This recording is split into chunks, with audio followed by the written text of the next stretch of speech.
ഇപ്പോൾ വാർത്തയുടെ വിശദാംശങ്ങളുമായി ബിനീഷ് ആന്റണി ചേരുന്നു. ബിനീഷ്, ഇടുക്കിയിൽ ജനവാസ മേഖലയിൽ വീണ്ടും കാട്ടുപോത്ത് ഇറങ്ങിയിരിക്കുന്നു. മൂന്നാർ നല്ലതണ്ണി റോഡിലാണ് കാട്ടുപോത്ത് ഇറങ്ങിയത്.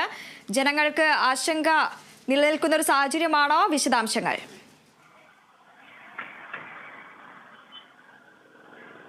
വൃന്ദ, വൈകുന്നേരം ഒരു 4:30 മണിക്ക് ശേഷമാണ് ഇത്തരത്തിൽ കാട്ടുപോത്ത് നല്ലതണ്ണി റോഡിലൂടെ കടന്നുപോയത്. ഈ ഭാഗത്ത് 2 സ്കൂളുകൾ പ്രവർത്തിക്കേണ്ട ഈ കുട്ടികൾ വരാനുള്ള ഒരു സാഹചര്യം ഈ സമയത്ത് കൂടുതലായി ഉള്ള ഒരു സാഹചര്യം തന്നെയാണ്. ാണ് ഇത്തരത്തിൽ കാട്ടുപോത്ത് സമീപത്തെ വനത്തിൽ നിന്നും റോഡിലേക്ക് ഇറങ്ങി വന്നത്. പെട്ടെന്ന് തന്നെ പോലീസ് ഈ കാട്ടുപോത്തിനെ ശ്രദ്ധിക്കുകയും ഇവിടെ നിന്ന് മാറുകയും ചെയ്തു. അതോടൊപ്പം തന്നെ വാഹനങ്ങൾ കൃത്യമായി തന്നെ നിയന്ത്രിച്ചു. കാരണം കാട്ടുപോത്ത് ഈ റോഡിലൂടെ നടന്നു പോകുമ്പോൾ വാഹനങ്ങൾ എതിരെ വന്നു കഴിഞ്ഞാൽ ചിലപ്പോൾ പ്രകോപനമുണ്ടാകാം, ചിലപ്പോൾ അത് അക്രമം ഉണ്ടാകാനുള്ള ഒരു സാഹചര്യം ഉണ്ടാകാം. ഇതെല്ലാം തന്നെ പോലീസ് കൃത്യമായി തന്നെ വാഹനം നിയന്ത്രിച്ചു. ഏതായാലും ട്രാഫിക് എസ് ഐ ഷാജിയായിരുന്നു ഇവിടെ വാഹന പരിശോധന നടത്തിയത്. ഷാജി ഇദ്ദേഹം പകർത്തിയ ദൃശ്യങ്ങളാണ് നമുക്ക് ലഭിച്ചത്. ഏതായാലും കൃത്യമായി തന്നെ പോലീസിന്റെ ഒരു സംയോജിതമായ ഇടപെടൽ ഈ സമയത്ത് ഉണ്ടായെന്ന് വേണം പറയാൻ. കാരണം സ്കൂൾ കുട്ടികളെല്ലാം വരുന്ന ഒരു സാഹചര്യമുണ്ട്. സ്കൂൾ ഓട്ടോകൾ വരാം, സ്കൂൾ ബസ്സുകൾ വരാം. ഇത്തരത്തിൽ വാഹനങ്ങൾ വരുമ്പോൾ ചിലപ്പോൾ കാട്ടുപോത്തിന് ഒരു പ്രകോപനം ഉണ്ടായി കാട്ടുപോത്ത് ചിലപ്പോൾ ആക്രമണത്തിന് മുതിർന്നേക്കാം. ഇതെല്ലാം തന്നെ ഒഴിവായി എന്ന് തന്നെ വേണം പറയാൻ. ഈ കാട്ടുപോത്ത് സമീപത്തെ ഒരു പാതയിലൂടെ കടന്ന് തേയിലത്തോട്ടത്തിലേക്ക് കടക്കുകയായിരുന്നു.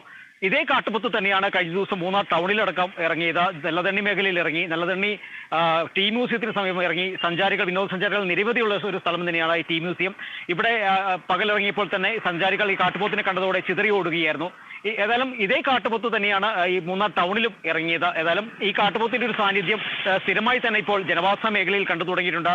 ഈ പടയപ്പയുടെ അതേ പാത പിന്തുടർന്ന ഒരു കാട്ടുപോത്ത് തന്നെയാണ് എന്ന് വേണം പറയാൻ. ഏതായാലും ഈ കാട്ടുപോത്തിനും നിലവിൽ ഈ കാട്ടുകൊമ്പന് പടയപ്പ എന്ന് പേര് വെച്ചതുപോലെ ഈ കാട്ടുപോത്തിനും ഒരു പേര് വീഴാനുള്ള സാധ്യത ഏറെയാണ്. ഏതായാലും ജനവാസ മേഖലയിൽ ഇറങ്ങുന്ന ഈ കാട്ടുപോത്ത് ഇപ്പോൾ സ്ഥിരം സാന്നിധ്യമായതോടെ ആളുകളിൽ ആശങ്ക വർദ്ധിച്ചിട്ടുണ്ട്. ഏതായാലും വനവകുപ്പ് ഇപ്പൊ പടയപ്പനെ ഒരു വശത്തുകൂടെ കാട്ടിലേക്ക് തീർത്തിയാലും പടയപ്പ ജനവാസ മേഖലയിലേക്ക് ഇറങ്ങുന്ന ഒരു സ്ഥിതിവിശേഷമുണ്ട്.